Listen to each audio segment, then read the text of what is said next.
The national Christmas tree on the grounds of the White House has fallen down. The tree may have fallen over trying to imitate Joe Biden walking upstairs. Investigators are searching the premises for any giant cats who may be guilty of tipping the tree over. Still, it seems most likely that the tree was so ashamed of being associated with this administration that it decided to commit suicide.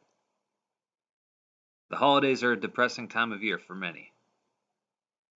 Thanksgiving was especially depressing for low-income residents of New York, who were passed over by the food banks in favor of illegal aliens. Foreign countries don't celebrate Thanksgiving, so for these immigrants, it was the first time that demanding free stuff was associated with a holiday. When asked what they were thankful for, the migrants who have been given free shelter, food, and clothes responded, "Give me more." Residents who were passed over at this time turned to Mayor Eric Adams for support. However, since speaking out against the influx of migrants, Adams has been, quote, credibly accused of sexual harassment for a case that is 30 years old. Many have pointed out that the timing of the assault charge seemed to coincide perfectly with Eric Adams deciding not to walk the party line, almost as if the Democrat Party has women waiting in the wings to accuse people of crimes specifically when it would become politically advantageous. But that would be ridiculous, right? In a recent press conference, Karen Jean-Pierre claimed that prices are going down under Joe Biden. The only logical explanation for that statement is that she's referring to how everything is now free for criminals. In the months leading to Christmas, Target has closed 9 stores in Democrat-run cities due to violent crime and theft. People who don't steal, however, are paying approximately 3,500 times as much as they were for goods during the Trump administration. New reports claim that the recommended amount of vitamin D should be 10 times higher than what the FDA currently recommends. But after being wrong about eggs, smoking, the food pyramid, and COVID, who's to say?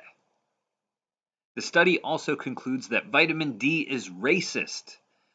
Well, not really, but that is how a Democrat would read it. The study actually states that people with darker skin absorb less UV light, so they need more sun exposure to produce vitamin D.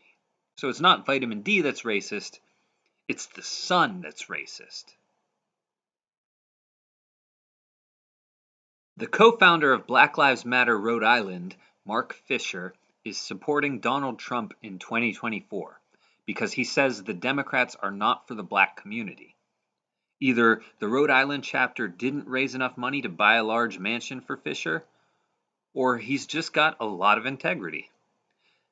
It's not hard to see that the Democrat Party doesn't do anything to help the community, but it is hard to come out in support of the guy everyone says you're supposed to hate.